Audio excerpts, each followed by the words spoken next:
Nós tínhamos ali cerca de 15 colaboradores e recebemos a notícia e falou, olha, vai descontinuar a operação. E naquele intervalo de tempo entre essa viagem e o retorno que nós tivemos em janeiro, para comunicar a equipe de próximos passos, passa 1 milhão de possibilidades na sua cabeça, né? Você é um dos caras que mais me incentivou a empreender. Eu lembro da nossa conversa, uma última conversa, que eu falei assim, Fê, eu tô querendo sair de tal lugar. Aí você falou assim, Alex, bacana, mas aqui não tem lugar pra você ser meu funcionário, não. Aquele recado que você falou assim, cara, vai empreender, vai fazer alguma coisa, você tem muito potencial. No início, eu não tinha essa maturidade.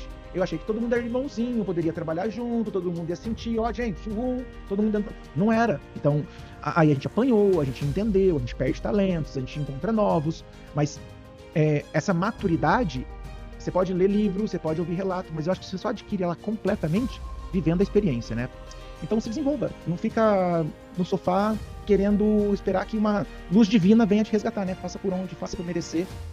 Sejam bem-vindos a mais um Papo de Negócio. E hoje a conversa é especial, a conversa particularmente para mim.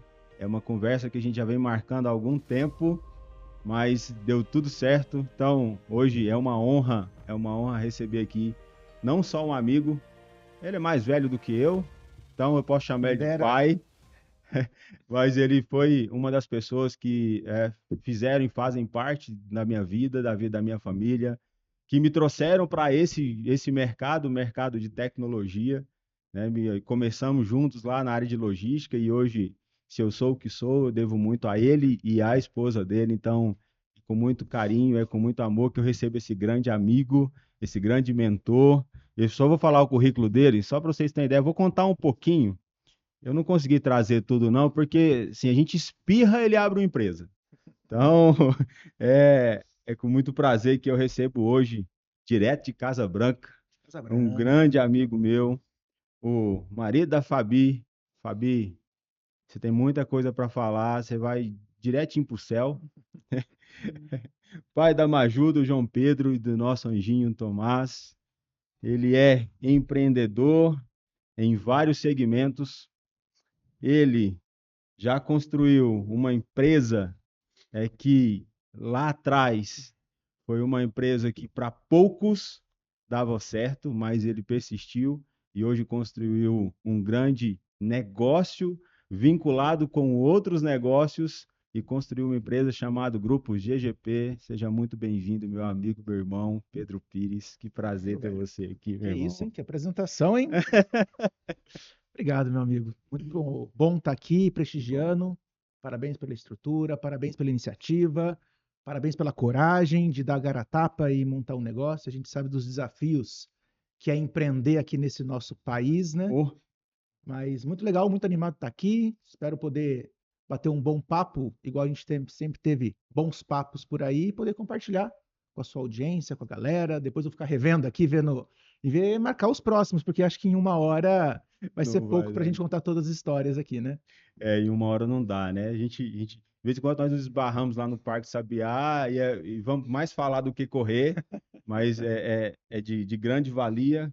Às vezes eu tomo uns puxão de orelha, né? Às vezes eu não escuto e depois ele olha para mim, só aquele olhar, tipo assim, Não precisa falar nada, né? não precisa falar. Mas hoje aqui, Pedro, é mais para as pessoas conhecerem o foco do Papo de Negócios, Voz com Propósito. É a gente dar voz para as pessoas que estão por trás de grandes negócios da nossa região, né? Porque nós sabemos que a nossa região ela é uma região muito fértil em relação a empresas no ramo de tecnologia, né, principalmente, mas tem outras áreas que as pessoas subjugam e às vezes vão buscar fora, às vezes por não conhecer que tem essas empresas aqui dentro, né? Então, hoje o foco é nós contarmos um pouco toda a estrutura do GGP, né, do Grupo Gomes e Pires agora, mas a gente também focar muito na área de seguros, né, porque é uma área que e tem alguns tabus ainda, tem poucas informações, né? E as pessoas precisam entender que não é mais só um luxo, é uma necessidade hoje, né, Pedro? Então, e falar sobre um projeto que você traz aí, que é o Seguro para Todos, Legal. né? Que esse introduz e algo que para mim me encanta, que é como você está juntando tudo isso com tecnologia, cara, que para mim eu acho que é a grande sacada para isso e como sempre, você sendo esse cara visionário, tá trazendo isso, mas antes da gente ir para essa linha, me conta aí, Pedro lá em Casa Branca, lá pequenininho, já pensava, cara, nisso tudo, já tinha essa visão? Conta um pouco da sua história antes da gente entrar no grupo, antes da gente entrar no Seguro para Todos. Deixa a Como gente chegamos conhecer aqui, né? como chegamos até aqui, que loucura que você arrumou. Pô, que legal. Casa Branca, né? Casa Branca acho que é um local muito que eu tenho pô, lembranças maravilhosas. Então, tive a felicidade de nascer numa família humilde, porém que me deu a condição de poder. Eu nunca precisei trabalhar para ajudar na minha casa. Então, sou filho de um pecuarista, de uma dona de casa, mas que sempre conseguiram colocar o que de comer e beber dentro de casa. Isso me possibilitou a poder estudar. Nunca tivemos recursos fartos, mas minha mãe sempre frisou muito que a independência, que liberdade seria através de educação e era muito importante. E Casa Branca, por menor que seja, né, uma cidade de 27 mil habitantes no interior de São Paulo, mas eu tive a felicidade também de ter um time profissional de basquete que era da cidade. Então isso não é uma coisa comum, né? Uberlândia teve já seu time ali na liga Uhum. profissional de basquete também, mas Casabranca tinha. Então isso também foi um incentivo para mim ingressar no esporte. Então eu tive uma formação entre educação e prática esportiva, então fui ali um atleta amador de basquete também na minha formação ali, conciliando isso com os meus estudos, e foi o basquete que me proporcionou a sair as primeiras vezes de Casa Branca. Uhum. Então, ainda ali aos 15 anos, eu tive uma possibilidade de sair a primeira vez. Fui morar em Poços de Calda, tive uma experiência bacana através do basquete, dando sequência nos estudos, mas entendendo o que era viver a vida sem ter o amparo da família ali para sempre você recorrer e ter a mãe, o pai e as irmãs. Eu sou um filho caçula, então sempre tive ali uma retaguarda muito confortável. Então foi um primeiro desafio e logo aos 15 anos passar por isso foi muito valioso para mim. Uhum. Eu acho que eu sempre fui um grande inconformado com as condições, né? Então, se eu não tinha, eu ficava entendendo, poxa, mas se eu não tenho, o que eu preciso fazer para ter aquilo que eu gostaria? Tive uma sequência daí entre estudos e jogando até ali meus 18, 19 anos. Foi através do basquete que eu conheci a Fabiana, por exemplo, quando eu já estava em Alfenas jogando, nós nos conhecemos. E é uma história bacana, ela jogando vôlei, eu jogando basquete. E acho que o que o basquete me trouxe como legado foi a minha família, né? Conheci minha Exato. esposa através dele, então foi muito bacana também isso. E quando aí de fato você se depara com a realidade onde você tem que ser uma pessoa economicamente ativa, né? Vamos dizer, é o pai falando também, pô, te forjei, te fiz, agora vai lá ganhar o seu, né? Tá na hora de colaborar. Eu tive a felicidade de entrar em empresas ali, sim, da cidade, que eu já tinha voltado para Casa Branca, mas a minha grande escola foi o Banco Itaú, né? Quando eu entro no Banco Itaú, aí que eu acho que eu furo uma bolha de entender que o mundo dos negócios ele é muito mais amplo, existem muito mais possibilidades. Porque quando você entra numa instituição da dimensão que são esses bancos múltiplos, você vê a diversidade, as possibilidades que você tem. E foi aí que eu saio novamente, aí fui transferido para algumas cidades através do Itaú, e eu acho que é ali que foi a minha grande escola para trazer os elementos complementares para fazer aquilo que eu sempre tive aptidão, que é empreender. Então, você acha que eu sempre quis empreender, Uhum. porém, a gente precisa, ao longo da nossa jornada, ir adquirindo aqueles drives, né, aquelas competências que, de fato, vão aumentar as nossas chances diante dos desafios.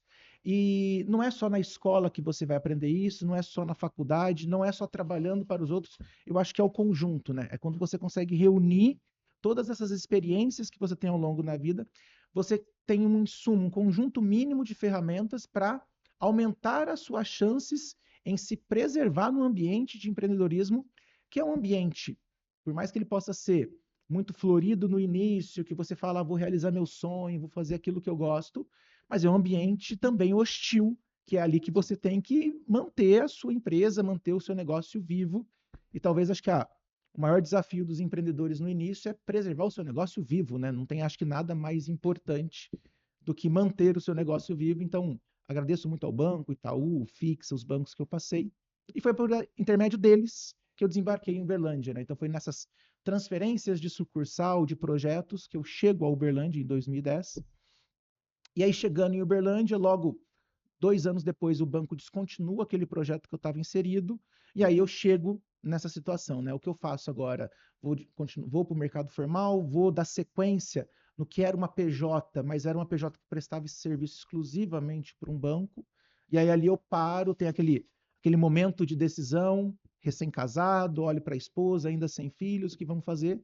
E a gente cai de cabeça, montamos a nossa primeira empresa de fato aqui em Uberlândia, e aí tem uma jornada de alguns anos aí, até chegar no grupo Gomes Pires, né? Então passamos por alguns negócios, alguns que a gente continua até hoje, outros que acabaram sendo descontinuados, mas sabendo que empreender tem entre ônus e bônus, eu acho que ainda é muito positivo, é a forma que você tem para acelerar um ganho de classe social aí, econômico, num país como o nosso. Quem nasce pobre tem poucas chances de crescer e de uma maneira que de fato ele consiga ter uma estabilidade econômica, e eu acho que o empreendedorismo é um ótimo caminho, se você se forjar, se você se capacitar, se você investir em você primeiro, para depois escolher o ramo, o segmento, a forma. Eu acho que Uberlândia é um ótimo local para isso, um ecossistema que proporciona aí ótimos empreendedores, né? Não é um nem dois, nós temos vários exemplos aqui de tantos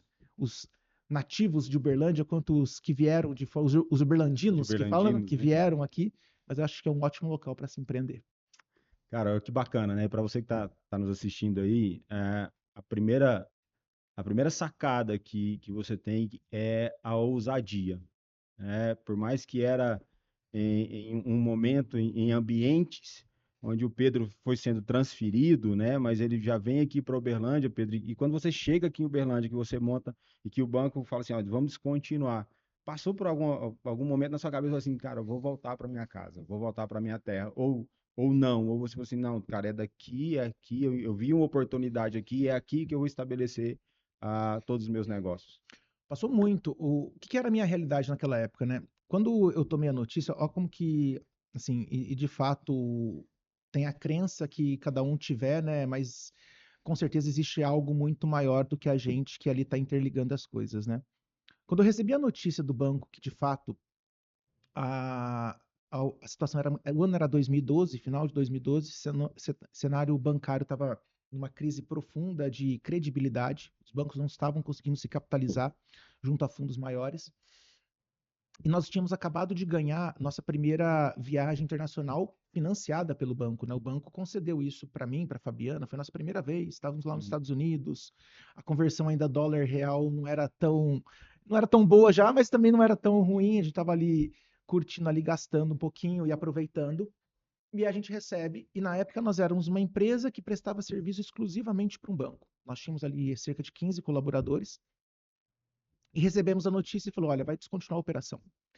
E naquele intervalo de tempo entre essa viagem e o retorno que nós tivemos em janeiro para comunicar a equipe de próximos passos, passa 1 milhão de possibilidades na sua cabeça, né?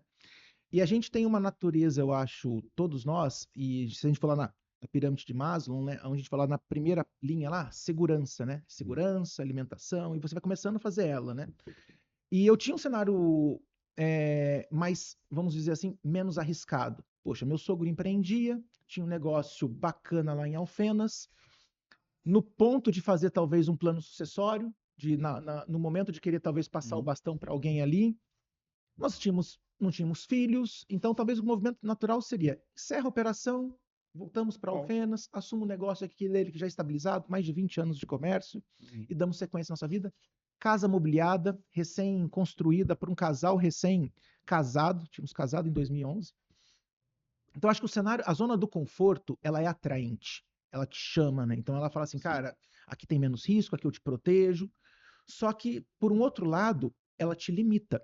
Então, a zona de conforto é uma zona que você já conhece, que ela te passa segurança, mas é uma zona também que fala assim, cara, ambições maiores, aspirações, desafios, aquele friozinho na barriga de fazer projetos, você fica mais restrito também a conseguir se envolver neles dentro dela.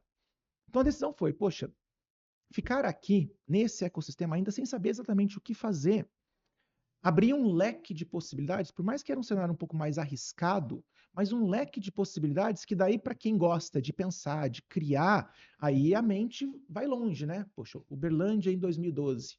O que era Uberlândia em 2012? Sequência do primeiro governo do Odelmo, né, o segundo ano de mandato dele, uma cidade pulsante, crescendo, com índices, se comparado com o país como um todo, índices muito acima da média.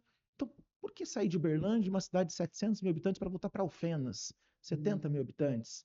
Quais são as possibilidades? Quais são as conexões que nós vamos fazer aqui? Quais são as conexões? Uma vez eu ouvi um negócio que eu gostei muito e falava assim: existem 3 situações que te aceleram no crescimento. A primeira dela é escolher muito bem com quem você vai casar, porque o seu par, o seu cônjuge, vai ser algo importante na sua jornada e ela vai te dar apoio e ela vai também, às vezes, te pôr limite em situações. Então, escolha muito bem essa. A segunda, escolha muito bem o local onde você vai viver. As pessoas que vivem nesse local, qual que é o resultado dela, quais as vidas que ela o quanto que esse ecossistema amplia as possibilidades. A terceira e última, escolha muito bem aonde você vai se dedicar a maior parte do seu tempo, no que você vai se dedicar, no que você vai trabalhar. Porque esse discurso bonito, né? Ah, hoje eu não tenho um trabalho, eu vivo meu sonho, não sei o quê. É lindo para vender corte, é lindo para falar. Eu acho que atrai e vende curso, mas não tem alguém, acho que de fato que trabalhe de verdade, que não tenha estresse, que não passa. Mas quando você vai passar a conta, você fala assim, cara, apesar de todo o estresse que eu faço, eu ainda sinto vontade em estar aqui amanhã vencendo esses desafios. Então, por exemplo, eu não sou da área da saúde. Então, eu não ia escolher empreender abrindo uma clínica, abrindo um consultório, sendo um dentista, sendo um médico. Por quê? Porque eu não ia me estimular a ficar horas além do exigido para dedicar naquela atividade. Porém, eu gosto de números, eu gosto de cálculo, eu gosto de estratégia. Então, eu fui buscar algo que, mesmo quando desse o horário que eu poderia falar assim, cara, já deu a hora de ir embora, cara, mas eu quero acabar essa atividade, eu quero dar sequência nela.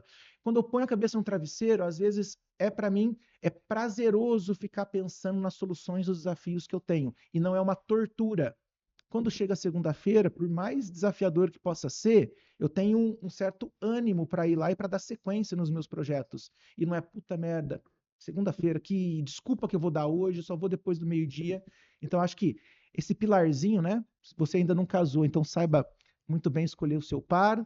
Se você ainda tem a possibilidade de mudar, escolha muito bem onde você vai criar raízes. E se você ainda não decidiu exatamente em que segmento vai seguir, escolha muito bem, porque talvez é lá que você vai ficar muito tempo. E aí você tem que ter prazer no final do dia, consciente dos desafios, né, Alex? Consciente que nem tudo são flores. E é essa questão de empreender, né, Pedro? Eu acho que você é um dos caras que mais me incentivou a empreender. E eu lembro da nossa conversa, uma última conversa, que eu falei assim: Pedro, tô querendo sair de tal lugar.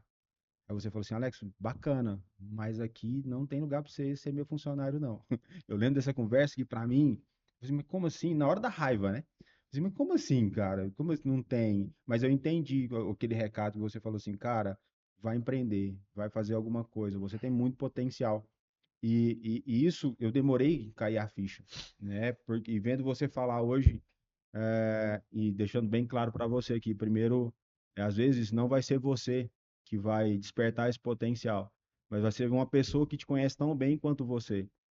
Então, eu acho que, Pedro, você, lá, desde o início, você se conhecia. E primeiro, você fala assim, cara, faça algo que você domine, não algo que o mercado está falando que é bom. Porque às vezes o que é bom para o mercado não é bom para você. Então, se for a grama do vizinho, né? Olhar para a grama do vizinho, primeiro você olhar para dentro. Então, isso fica o recado para você aqui, ó. Ache algo que você sinta prazer em fazer. Não vai ser fácil, nunca é fácil, né? Mas se você tem prazer, você cansa o corpo, mas não cansa a mente e a alma, né, Pedro? Eu acho que esse é o ponto. O Alex, e eu complementaria, ache algo que, mesmo que você não faça tão bem no início, mas você tem a convicção que você não se esforça, não é tão desgastante para você fazer aquilo do que para outra pessoa. Cara, para mim vir aqui e gravar com você é um certo nível de esforço. Existem outras pessoas que talvez vão ter mais dificuldade e outras que vão ter menos dificuldade. Vai entendendo isso, porque no final das contas, você vai ficar bom naquilo que você repete várias vezes. Só que se isso aqui for um parto para mim, vir aqui, gravar, conversar com você for muito desgastante, eu não vou querer repetir várias vezes. E não repetindo várias vezes, eu não vou ficar bom. Pô, tu pega lá você na academia, faz quanto tempo que tu tá malhando, fazendo as coisas? Isso aí. Começa numa frequência, vai para outra e adquire certas habilidades que hoje você poderia dar certas dicas para várias pessoas que estão começando, cara, assim você vai machucar. Amigão, isso aqui não funciona dessa forma. Essa intensidade, a cadência. Ó, essa alimentação sua nunca vai deixar você chegar nesse nível aqui. Mas o que que é? Você vai repetindo, repetindo, repetindo, repetindo, repetindo, e você vai adquirindo habilidade. Tem um livro, não vou lembrar o nome, mas ele fala muito, né? Assim, né? Todo profissional que repetir 10 mil horas naquela atividade, ele vai virar um especialista naquilo. E os especialistas são valiosos. Aí a pergunta é: no que você está disposto a ser especialista? Ou você é especialista em comunicação, você é especialista aqui nesses conteúdos. Mas, Alex, então, você gravou quantos até agora? Ah, gravei já 50. Irmão, você vai ter que gravar 100, 200, 300, 500, 1000. Você vê lá o flow, tá estourando.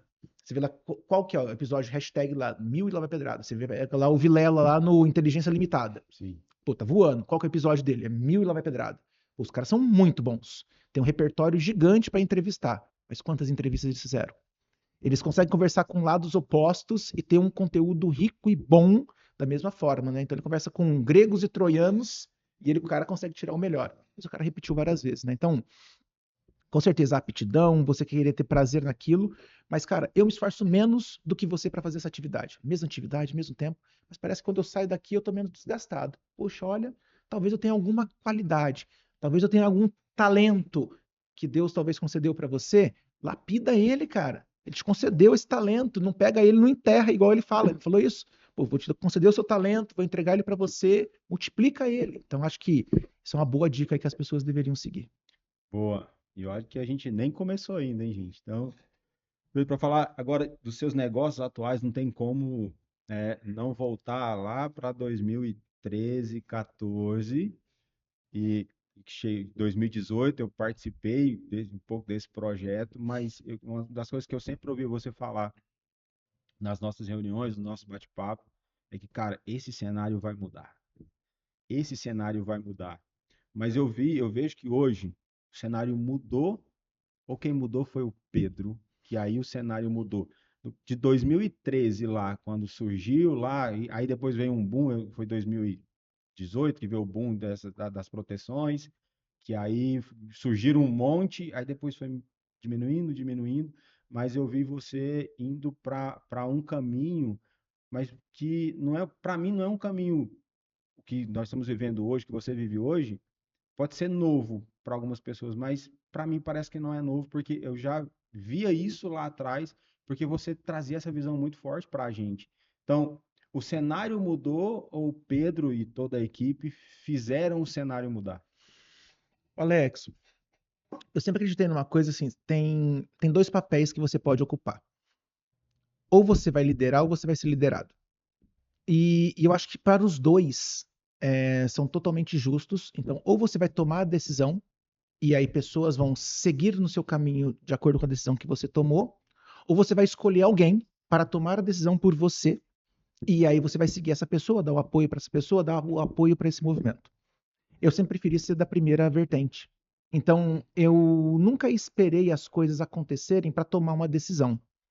Então, quando a gente decidiu lá em 2013 montar a Seven, a proteção veicular, e, pô, 2013, 12 anos atrás, um cenário ainda muito menos claro do que seria a legislação, de que para onde iria para esse mercado e todas as dúvidas que existiam, tinham um enorme espaço de risco, mas a recompensa também justificava porque você olhava as possibilidades, você via grandes possibilidades. E o projeto que nós criamos da Seven, eu acho que ele foi um projeto muito abençoado, foi muito bacana, porque ele foi bom para lapidar, desenvolver e proporcionar para mim habilidades que eu não tinha na época, mas ele foi bom para, não é dezenas nem centenas, ele foi bom para milhares de pessoas que se envolveram nele. O da Seven nasceram quantos outros negócios, alguns dentro do grupo, outros Sim. em paralelo. Pô, tem empresas aqui em Berlândia que os empreendedores se foram forjados e desenvolvidos lá dentro e hoje empreendem nos seus negócios, alguns dentro do segmento, alguns em segmentos paralelos,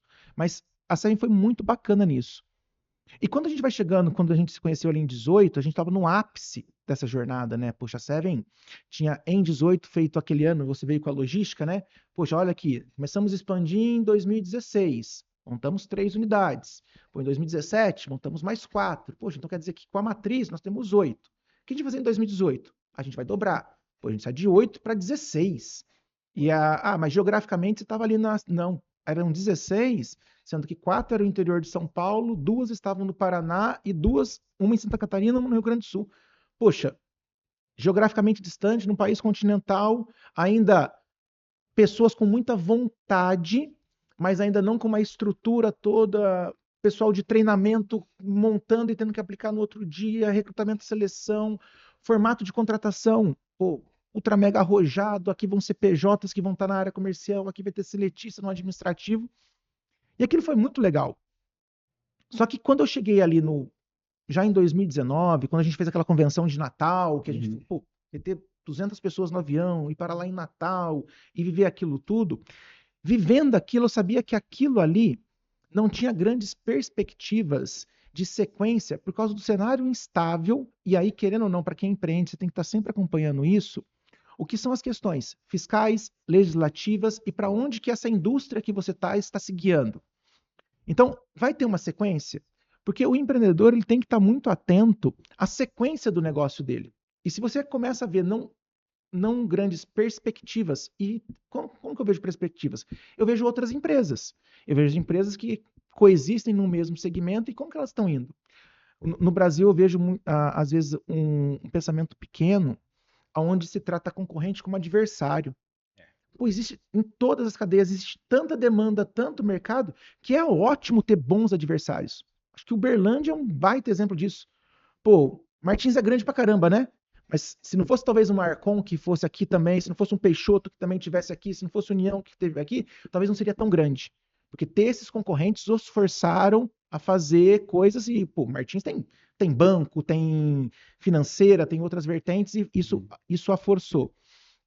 Então, nós temos esses exemplos na indústria. Se você tratar o seu adversário de fato como um player que concorre, mas tudo bem ele às vezes ter um ano melhor do que o seu, poxa, o que ele fez diferente? O que eu vou aprender com ele? E quando eu olhei para proteção veicular, por mais que nós não éramos a maior ainda em 2019, mas modéstia à parte, eu achava que nós éramos um dos melhores projetos que tinham no Brasil. E eu não olhava outros projetos com grande sequência. O cenário era muito ruim. Eram de intervenções em grandes associações, de uma paralisação das atividades, de discussão se era uma atividade legítima ou não. E o projeto de lei de 2018, que visava regularizar isso, estava paralisado. E aí foi quando a gente decidiu dar talvez um giro profundo e ir de encontro com aquele que a gente antes ficava meio que se escondendo, que era o regulador. Regulador, será que não chegou a hora, talvez, de eu poder cogitar montar um projeto de uma seguradora, fazer isso aqui de um outro formato? Então, a gente começa aquelas discussões, e aí é uma jornada que começa validando tudo aquilo que nos possibilitou chegar até aqui, mas praticamente o legado na sequência, tanto de profissionais quanto de processos, de infraestrutura, ele foi pequeno, né? Porque para onde nós fomos, era necessário construir tudo de novo. Então não era uma reforma que nós tínhamos que fazer na Seven, era praticamente uma nova construção. Então, tipo, validando, agradecendo e reconhecendo que aquilo proporcionou muita coisa para a gente, mas era necessário iniciar uma nova jornada. E é aí que eu te falo que é a diferença do líder e do liderado. É você que tem que tomar essa decisão. Não dá para você transferir ela e falar assim, poxa, bem, o que eu faço? Fulano, o que eu faço? Não é o mentor que vai tomar essa decisão para você, não é o seu coach, não. É você que tem que tomar essa decisão. Então aí foi quando a gente mudou, e aí nasce o GGP lá no final dessa historinha aí, né? Vem antes, né, Pedro? E aí vem de novo aquela ideia do conforto que você falou no começo. Perfeito, Tava Alex. confortável, né? E eu tava ali A naquela gente época, dominava tava aquilo. confortável para todo mundo. Nós chegamos a ser 500 consultores, né, 21 filiais, né, e tava em todo lugar. Eu brinco, né, que o pessoal me parava na rua e sabia, e falava assim, Alex, todo carro que eu olho na traseira tem um símbolozinho da Seven. Todo carro que eu olho. Aí vem o Pedro e fala assim, gente, vamos mudar. Exato. Aí nasce todo você ir para o regulador. Aí começa aí, Pedro, a ideia, porque a gente começa a construir BI, começa a ir para dentro de tecnologia, e você começa a ir a fundo nessa área de tecnologia, aí já começa a nascer a split risk, já É, começa a vir aí. a Split nasce, só que uma coisa é o sonho, outra coisa é você viabilizar o sonho, né? Então, cara, é tão distante eu sonhar que um dia eu vou fazer uma viagem, que um dia eu vou construir uma casa. Isso é no campo do sonho. Você não precisa materializar, você não precisa pensar como. Eu acho que a Split estava no campo do sonho, né? Ter uma seguradora. A área de tecnologia vem como um viabilizador de poder tê-la. Então, tipo, o que é necessário hoje? E se eu olhasse lá em 2019, 2020, quais eram os insumos necessários para se montar uma seguradora? Pô, os insumos necessários é uma diretoria estatutária X, uma auditoria Y, um capital Z, uma infra para ter governança corporativa Z, que trazia um custo operacional. Os caras falam, cara, eu quero ter, mas eu não tenho condição de fazer dessa forma. E aí, tecnologia foi o que possibilitou a gente, até porque a SUSEP abriu o ambiente ali de sandbox para discutir projetos disruptivos, que falou, a gente vai fazer de um jeito diferente, tá? Então, a única semelhança que vai ter com uma seguradora é que no final sai uma pólice de seguro. Mas o processo todo que vai ser feito para chegar nesse fim vai ser totalmente diferente. Mas aonde vai ser diferente? Todo. Da distribuição, da aceitação do risco, da formalização desse, da emissão do prêmio, da emissão do título, da liquidação do título, do reparo, tudo vai ser diferente. Ah, mas você está menosprezando, falando que o mercado de seguros não sabe fazer? Cara, fazem muito bem. As empresas mais longevas que nós temos no Brasil talvez são as seguradoras. Pô, tem empresa ali batendo 60, 70 anos, são empresas muito sólidas. Só que para nascer uma estrutura dessa é muito difícil. Então você não vê o nascimento de empresas dessas. Falei, Suzep, para nascer um novo projeto, não dá para nascer com todos esses insumos, ele tem que nascer de uma forma diferente. E aí eu acho que em tecnologia, e aí através, poxa, você participou dessa parte do BI, que a gente pegou o pessoal lá, o Éder, do Gaio, veio ali, pô, como a gente processa dados de uma forma diferente, discutimos. Pô, o Matheus lá, o desenvolvimento do front, como a gente fez, Sérgio Schwetter veio para a transformação digital. E toda aquela equipe que nós montamos não era para viver o presente, mas era para construir o nosso futuro. E aí é quando a gente tem um choque cultural também, porque você tem ali, no mesmo ecossistema, pessoas que estão gerando resultado para você pagar as contas e elas se sentem, poxa, sou eu que trago dinheiro para dentro da casa, e elas olham nos mesmos corredores pessoas que pouco colaboram com o presente e ela, de alguma forma, consome o recurso de presente para construir o seu futuro. Como que você harmoniza para que essas pessoas existam e saibam entender que todas são importantes? Porque, olha, gente, a gente tem o que comer hoje porque eu estou aqui. Mas eu vou ter o que comer daqui 2 anos, 3 anos, porque graças a Deus você está aqui. Sim. Agora, você fazer uma estrutura de inovação, coexistir com uma estrutura que tem que dar sequência operacional, isso é um grande desafio. E aí acho que isso que a gente foi aprendendo, né?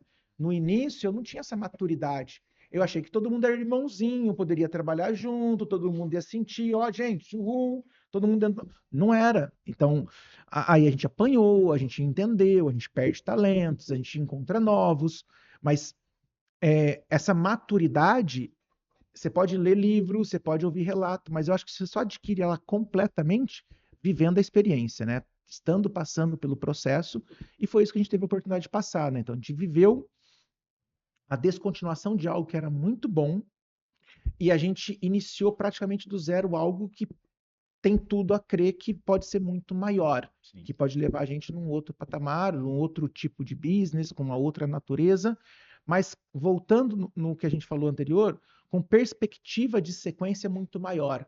Então, quando eu olho para frente, no cenário que nós estamos construindo hoje, eu não consigo ver o ponto final. Eu não consigo ver até onde isso vai, porque cada vez que passa, as possibilidades só se ampliam. E no mercado que nós saímos, eu estava naquele ponto que eu já não enxergava além daquele ponto, né? Pô, cheguei até aqui e talvez aqui em Natal a gente viver isso aqui é o fim da linha, né? Dá para repetir isso, mas não dá para fazer algo além. Acho que isso que talvez me motivou muito aí nessa direção, né? De construir algo novo. Isso era que ano, Pedro? Isso já era Split Risk, nasce já O em projeto a gente submete em 2020, isso, 20. era cenários 2020 É, pandemia, então a gente se depara, veio uma a gente pandemia. faz uma comunicação de transformação digital em janeiro de 2020, a gente junta toda a liderança e comunica, pessoal, vamos fazer aqui a implementação de projetos, a gente desmistifica as pessoas que, ó, transformação digital não é jogar tudo máquina, viu? É mudar o jeito de pensar, é mudar o jeito de agir, é mudar um pouco a cultura da empresa. Sérgio vem lá para nos ajudar nessa implantação. Começamos a dar sequência nisso em fevereiro, e em março, pandemia. E aí, quando você para ali, e acho que todo mundo que estava empreendendo ali em março de 2020 deve ter feito as suas reflexões e vai rever o seu planejamento. Poxa, o que eu tinha planejado para 2020 era isso e isso. O que eu vou dar sequência? No nosso caso, foi muito feliz a reflexão, porque nós já tínhamos optado por práticas que seriam necessárias para viver um cenário incerto. Então, poxa, é ali que começaram as grandes reuniões para todas as áreas através de vídeo. Então, a área de tecnologia, a área de marketing já fazia alguma reunião ali, mas não era muito hábito de todo mundo fazer as vídeos. Vamos fazer uma call hoje. É um termo que começa a nascer ali. Vai em 2019, vamos fazer uma call. Ou era nichado para aquele mercado, ou não tinha, né? Vamos fazer uma reunião. Esses termos mais vinculados à tecnologia começam a surgir na pandemia, quando se limitou as possibilidades. E aí a área comercial, eu prefiro visitar o cliente. Não, moço, não pode visitar o cliente. Tem que fazer uma visita remota. Como que você faz? Como que você vai agora gerenciar a sua venda por um CRM de fato? Não, eu gosto da minha agenda, eu gosto disso, mas com isso eu não consigo. Então, ali a gente começou a dar sequência no que era o planejamento. E claro, alguns se adaptaram, outros não, outros tiveram mais resiliência para dar sequência, mas acho que até o cenário de pandemia validou as decisões que nós tínhamos tomado, né? Poxa, de fato, se fosse tech, essa empresa conseguiria operar, e se fosse totalmente off, ela não conseguiria.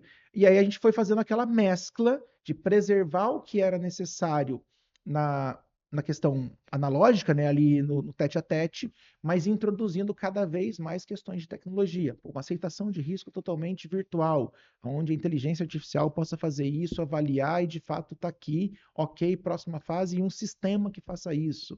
Então aí acho que a gente foi investindo cada vez mais para chegar nesse cenário hoje que nós operamos. Boa. E aí, você pensando nisso tudo, a- aonde surge essa ideia de gerar essa comunidade chamada Seguro para Todos? Como porque foi bem aqui, né, nesse mundo de validação da sandbox, né? Porque já estava em operação. Cara, e como que chega isso? Isso foi mesas que você foi sentando e você foi vendo isso? Porque isso foi um desejo, Pedro, quando eu vi isso, que você tentou, você trouxe também em relação à competição, que era muito competitivo, mas eu lembro de uma conversa nossa que você tentou fazer isso na proteção e sem conseguir, né, para juntar força. E, cara, eu vejo isso acontecer agora com o Seguro para Todos. Quando nasce, e me conta um pouco desse projeto aí, como que ele é. Alexson, acho que qualquer negócio, qualquer papel de liderança, quando ele vai crescendo e vai ganhando mais participantes, né, o desafio vai ficando maior porque o líder ele precisa preservar aquele direcionamento que ele acredita, porém alinhando todos os interesses dos envolvidos numa causa maior. E quando você está falando de pessoas, o desafio é de um certo nível considerável, mas você vai, conseguir. Quando você vai pegando pessoas mais, vamos dizer assim, mais desenvolvidas, elas vão ficar fazendo exigências mais complexas para que esse líder consiga ainda satisfazer todos os interesses. Quando você está falando de empresas, aí o desafio é bem maior, porque eu preciso atrelar, eu preciso vincular os interesses de várias empresas numa causa maior até do que a empresa de maneira individualizada. E o Seguro para Todos, ele é um movimento que tem essa finalidade, de esclarecer para empresários que existe algo maior que, se a gente se reunir, a gente é capaz de entregar. Eu sempre quis participar de projetos relevantes. Eu sempre quis participar de projetos que deixassem legado, que falasse, caramba, que negócio do caramba. Ninguém antes tinha feito isso. Pô. Independente do projeto. Pô, no basquete quis fazer isso, na escola quis fazer isso, empreendendo quero fazer isso. E para mim sempre foi muito controverso, vamos dizer assim, um país como o Brasil, com as dimensões que o Brasil tem, porém com as questões sociais, com a questão da criminalidade, com a exposição que quem tem algum tipo de patrimônio no Brasil não ter uma alta penetração de produtos de seguro. Para mim é incongruente, né? Poxa, peraí. Se você tem um automóvel, se você tem uma residência, se você tem a sua vida, o Brasil não é o cenário mais certo para você garantir que você vai continuar tendo ela. O furto, o roubo, o ladrão que invade a residência, o assassinato, as coisas são, infelizmente, na nossa sociedade, Você não ficaria abismado se você pegar ali agora e a gente pegar aqui uma atualização aqui, vamos ler os portais de Uberlândia e falar que ontem teve um assassinato aqui em Uberlândia. Ah, Pedro, mas vem cá, não é uma coisa que acontece no... Não, mas você vai ver que acontece alguma coisa, você vai ver o que acontece. Você não ficaria chocado se eu falasse para você que ontem foram roubados 10 veículos aqui em Uberlândia. Pô, mas 10, Pedro? É, 10 veículos. Mas é o tipo de coisa que é a realidade nossa. Mas como que, num cenário que isso é uma realidade, a maioria da população não tem esse tipo de produto? Não tem porque ela não quer, não tem porque não existe uma oferta adequada, ou não tem porque ela nem tem consciência que ela poderia ter. O problema do Brasil, acredito, no produto de seguros, não está atrelado à necessidade, existe demanda. Não existe uma oferta adequada e não existe uma conscientização da população que essa oferta existe. O sucesso, acho que, das proteções veiculares está muito atribuído a isso. Quem conscientiza a população que existe a proteção veicular, na maioria das vezes, são os consultores que fazem esse trabalho tete a tete, que primeiro ele fala assim, ó, Alexson, você tem um problema, mas você nem sabe que você tem ele. Como assim eu tenho um problema? Pô, aquele carro não é seu? Ele é meu. Cara, sabia que, vem cá, vamos fazer um exercício. E se ele te faltasse amanhã? Qual seria o impacto na sua vida? Ah, cara, não teria um instrumento para vir aqui para o trabalho, não teria um instrumento para levar as crianças na escola, não teria um instrumento para fazer isso. Pô, legal, não tem. E o que você faz para se prevenir se isso acontecer? Pô, cara, eu meto uma trava carneiro, eu ponho não sei o quê, mas você não tem um produto seguro? Não, não, mas seguro é caro. É caro por quê, Alex? Ah, porque me falaram que é caro, me falaram que é. Pô, vamos ver se de fato é caro? Ou não? Ah, não, meu risco é complicado, porque, cara, eu nunca fiz financiamento, nunca fiz seguro, vai ser minha primeira apólice, vai ser caro para mim, porque eu não sou o perfil que é aceito. Não, Alex, eu tenho um produto aqui que não vai olhar para você dessa forma e que talvez não é tão caro assim. E aí é o sucesso do produto recorrente, do produto que você paga mensal, do produto que é de fácil contratação, barra fácil aceitação. E se você decidir cancelar, você não tem aquele, pô, vai cancelar um plano telefônico. A burocracia que é para você cancelar um plano telefônico por assinatura. Pô, no seguro não é assim. Então, o seguro para todos, ele convida empresas e nas mais variadas posições para tornar isso uma realidade. Então, a consciência que eu tive que não era através da Seven exclusivamente que eu iria conseguir fazer isso. Eu precisava de outras empresas para fazer distribuição com o seu jeito, com a sua forma, com a sua estratégia, na sua região. Então a gente entendeu que, cara, vocês são o principal agente que tem chance em penetrar seguro nessa região. Eu tô aqui para te dar insumo. Eu tô aqui para que você aconteça. Eu tô aqui para que você nasça ou eu tô aqui para que você se desenvolva para fazer isso. Empresas que nos apoiam na estrutura, desde a assistência 24 horas, regulagem do risco, formalização dos contratos. Então, o Seguro para Todos ele é um ecossistema onde algumas empresas do grupo participam, mas inúmeras empresas que não são do grupo participam. E todas juntas têm a missão, de fato, de levar seguro de norte a sul do país, independente de classe social, independente do risco que você tem, se é um veículo de 10, de 20, de 25 anos, se é um veículo 0 km. Então, a missão é levar uma oferta adequada a todos os cantos do país por essas empresas que participam desse ecossistema. Bacana. E como que eu faço para entrar nesse ecossistema? Legal. Tecnologia, distribuição, nós temos várias necessidades como parceiro. Então, o Grupo Gomes Pires, ele está ali e ele já tem um conjunto de empresas que ele administra, as principais empresas hoje que nós administramos. A Neoway, nossa frente de tecnologia, a Seven, nossa franqueadora, que tem franquias e também corretores de seguro que distribuem produtos. E a Split Risk, a seguradora, são as principais empresas do grupo que estão envolvidas nisso. O que complementa essa jornada? Principalmente empresas de distribuição, então varejistas. Você vende alguma coisa hoje? Eu vendo celulares. Ótimo. Então aí no seu varejo aí, como que você faz para vender seguro? Cara, não vendo seguro, não sou corretor de seguros, não tenho. Você tem uma demanda e venda que você acredita que caberia a confecção de um produto de seguro para seu público? Ou eu acho que sim. Chama a gente para conversar. Ah, eu sou um concessionário e eu vendo vários veículos e aqui eu tenho de fato uma corretora que me atende. Mas, cara, não atende todos, porque eu tenho cliente assim. Você acha que você tem demanda para ter um seguro como marca própria? Você pode também ser parceiro nosso. Nós desenhamos uma estrutura aonde a gente oferece todo o insumo para quem queira jogar esse jogo de seguro. Então, o projeto Seven, por exemplo, ele é um projeto onde eu entrego marca, uma marca que de fato tem um layout, eu entrego os serviços, o risco, o regulatório, eu entrego o produto completo. Eu só preciso do empreendedor para liderar esse projeto ou do corretor de seguros querendo pegar esse produto fechado. Mas nós atendemos empresas que não querem a marca, eles querem a própria marca.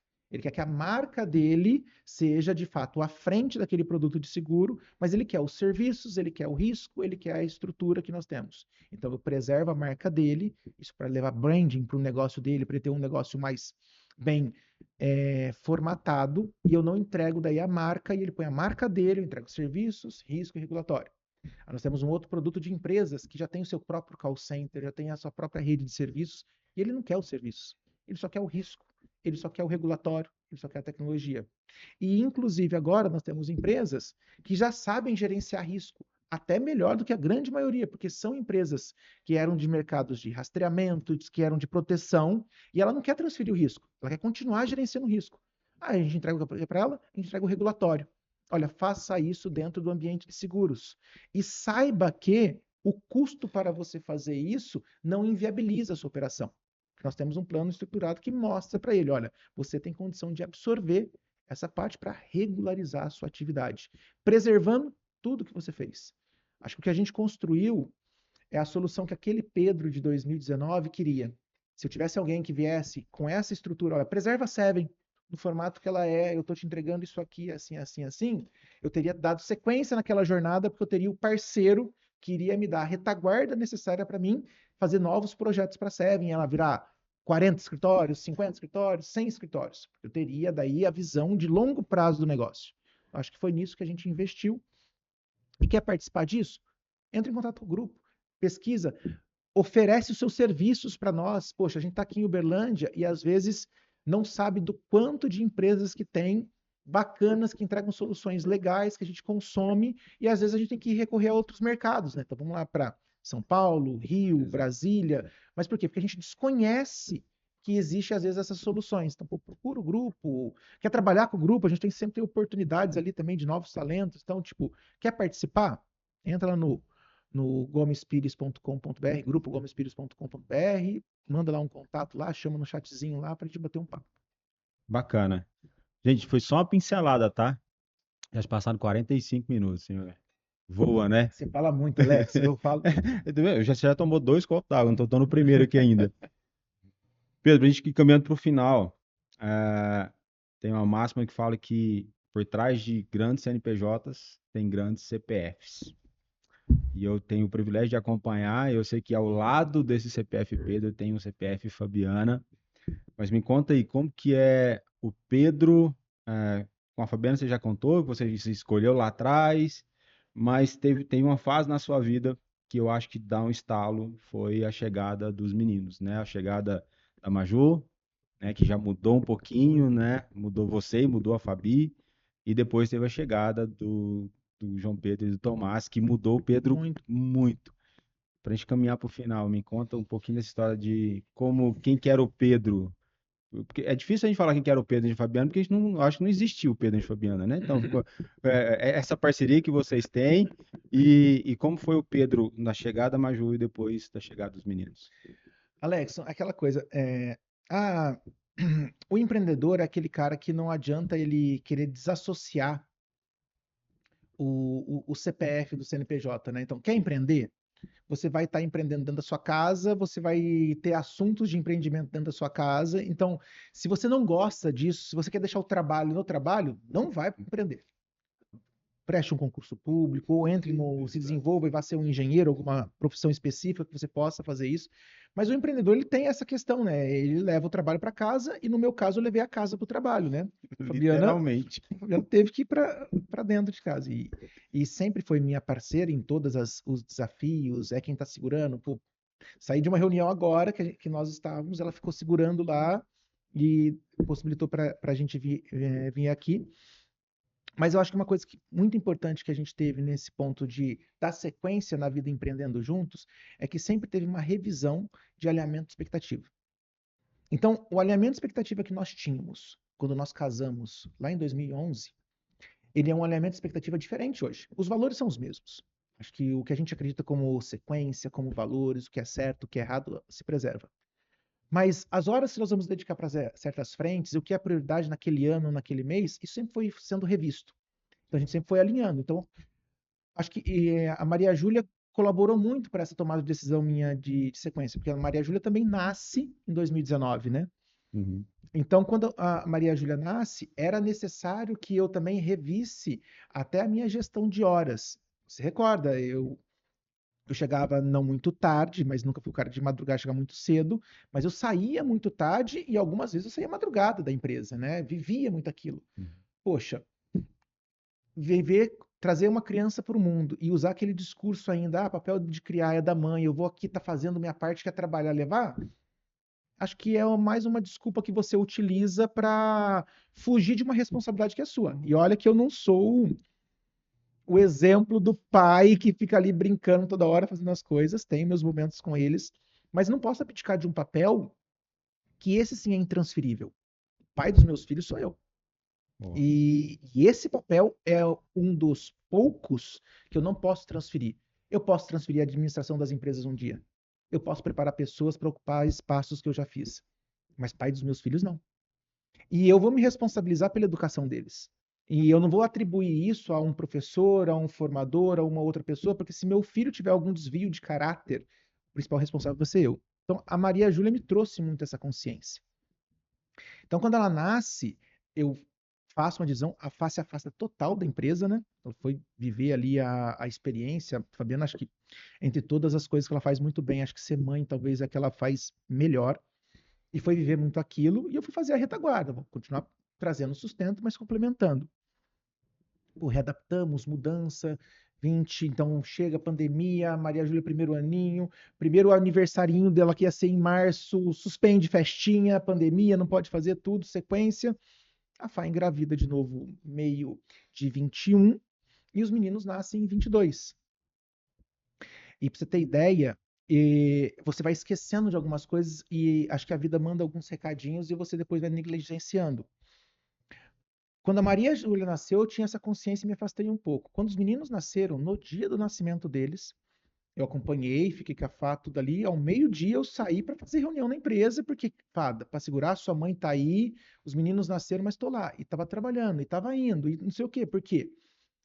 Porque eles são novos, porque depois eu posso voltar, porque a empresa agora nesse momento é mais importante, porque não sei o quê, e indo, e vida dando sequência, dando as coisas. Pumba, Deus chama o Tomás. E aí É. Deus fala assim, cara. E foi num conjunto de situações muito, igual eu falei no começo, né? Muita coincidência para falar que é coincidência, né? Poxa, eu Uhum. dentro de uma convenção, num local que o telefone meu não funcionava, pouquíssimas vezes eu fico sem ter contato direto com a Fabiana, ela no hospital, enfrentando aquilo que ela nem sabia que está acontecendo com o Tomás, estou aqui no hospital e ele internado. E para não aprofundar, né, mas para resumir a ficha que cai, é que a vida é um rio que só vai, né? É. E não vai ter a oportunidade de você voltar naquele ponto para fazer qualquer correção. Você pode aprender alguma coisa dali para frente, mas a vida é um rio, é um curso sequencial que não tem a possibilidade de você rebobinar ela e voltar. A não ser nos filmes de ficção que você tem a oportunidade de voltar no tempo, na vida real não tem, cara. E aí eu pus muito na cabeça que, cara, não dá para abdicar de certas coisas, e se é para abdicar disso, então eu prefiro não ter aquilo. E aí foi onde caiu muito essa ficha que a maior parte das coisas passam. E o legado que nós vamos deixar aqui vai estar dentro dos nossos filhos, que vão dar sequência a essa nossa história, nas nossas empresas, que podem talvez dar sequência à nossa história, mas a gente vai passar. Então, você viver intensamente é no presente. O passado é um ótimo retrovisor para te dar noção das coisas que aconteceram para você não repetir erro. O retrovisor que você olha, o para-brisa que você olha para o futuro, te dá um norte das ambições das coisas. Mas você vive, irmão, você vive no presente. É aqui, cara. Então, dá um beliscão aí, senta o que eu fiz hoje diferente, como que foi meu dia hoje. Ah, mas amanhã vai ser gostoso. Mas e hoje? O que a gente vai fazer hoje para ser bacana? Hoje para ter prazer? Hoje para você sentir, cara, hoje foi um dia do caramba.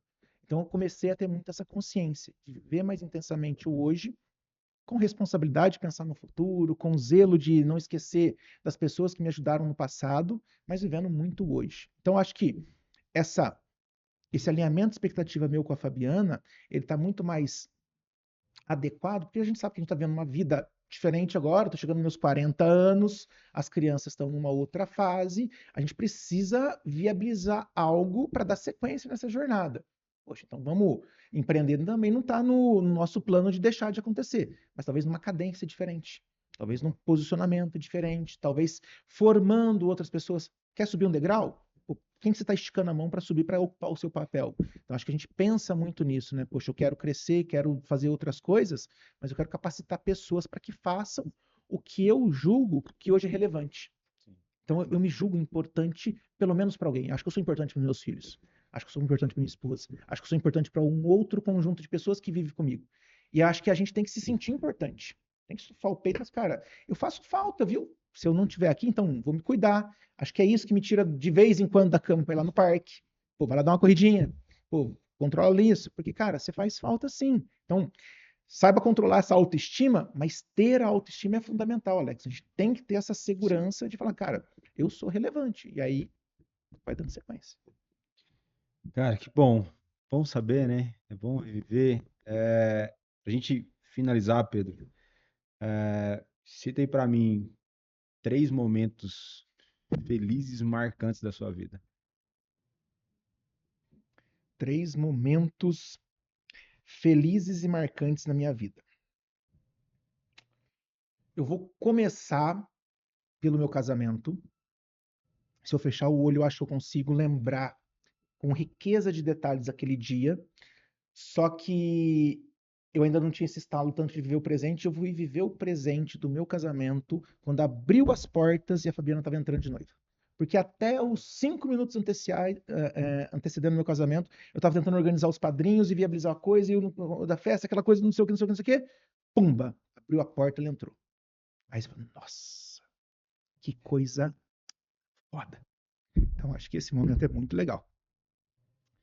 O outro, eu vou falar dos negócios, eu acho que Natal até hoje simboliza uma conquista muito grande para mim, né? Pessoas que eram de uma realidade econômica muito distante, vivendo aquilo, curtindo uma semana de praia, de pé na areia, de avião, de não sei o quê, e você ter colaborado diretamente com aquilo, eu acho que para um empresário, para assim simboliza muito. Então, eu acho que eu tenho essa coisa muito bacana lá de Natal. Acho que você é natural ali do estado, né? E eu falo muito isso para mim, que eu tenho um carinho muito grande por aquele evento que a gente fez lá em 2019. E aí eu vou dividir o terceiro nascimento das crianças, né? Eu acho que existe uma transformação no ser humano quando você se torna pai ou mãe, que eu poderia ficar horas e horas tentando explicar, mas você precisa viver a experiência para que você tenha o seu estalo, né? Então, a partir daquele momento que você vê aquele serzinho que tem ali a sequência do seu DNA, que é parte que você foi, claro que Deus concedeu aquele privilégio para você, mas ali está a sua sequência, né? Tá a sua próxima geração. Eu acho que é um outro momento e lembro com riqueza de detalhes o nascimento da Maria, lembro com riqueza de detalhes o nascimento dos meninos, e olhar para eles é muito bom, né? Então é muito legal. Então acho que se fosse para listar só três, eu listaria esses três aí. Listar 3 porque define muito quem que é o Pedro, né? Que não seria diferente para mim, mas é o cara família, cara que olha para as pessoas, isso eu sempre tive em você, e um paizão. Isso para mim, eu não tenho outra visão do Pedro a não ser essa, né? Pelos os meus erros que você já me puxou a orelha, e já me deu segundas, terceiras, quartas, quintas chances. Os direcionamentos você já me deu com tanto carinho, então não é isso. Então, Pedro, para a gente encerrar agora, e agora a gente encerra mesmo, você vai olhar para essa câmera e você vai dar um recado para os empresários, pais, fique à vontade, mas eu sei que você é um cara que lê muito, um cara que faz muito treinamento. Nesse recado, você vai dar para essas pessoas um livro, para essas pessoas lerem, e um treinamento. Você vai indicar para essas pessoas, então fique à vontade, o espaço é seu.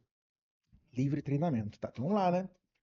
Gente, ó, primeira coisa que eu tenho para dar como recado para vocês que tem vontade de empreender é que vale muito a pena. Eu acho que é um caminho, com certeza, desafiador, repleto de desafios, mas que eu acho que não me enxergo com outro caminho. Então, se livre, às vezes, talvez, das algemas de ouro que possam estar a sua vida, talvez, com receio de alguma coisa. Saia, de fato, da zona de conforto, porque eu acho que se desafiar vale muito a pena.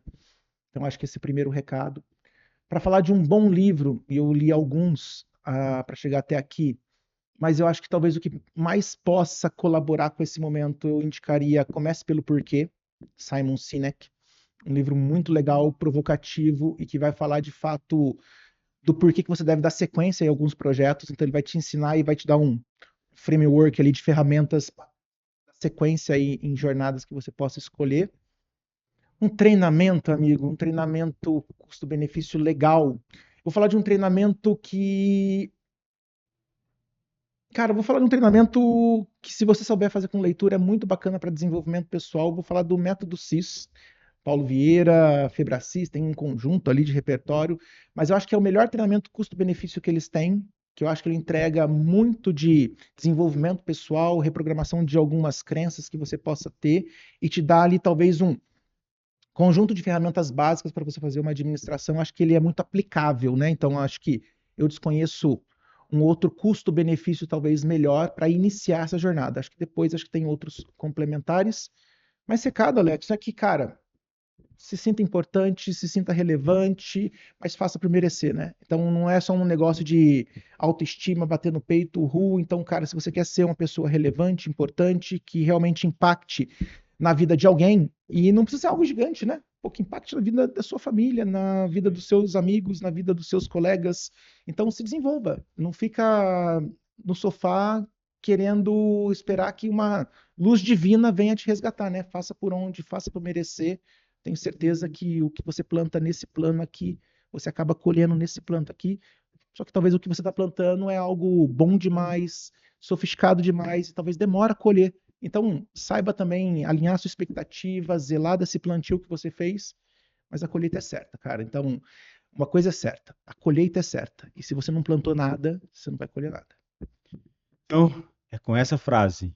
Se você quer colher, plante. Mas entende que o plantio vai ter tempos que você vai ter que arar a terra, que você vai ter que adubar, que você vai ter que regar, que você às vezes vai ter que esperar a chuva, mas se você plantar, você vai colher. Então, meu amigo, muito É obrigado. isso, meu velho. Obrigado por esse papo. Obrigado você, Prazer viu? ter você aqui nessa cadeira, cara. Isso é muito bom para mim.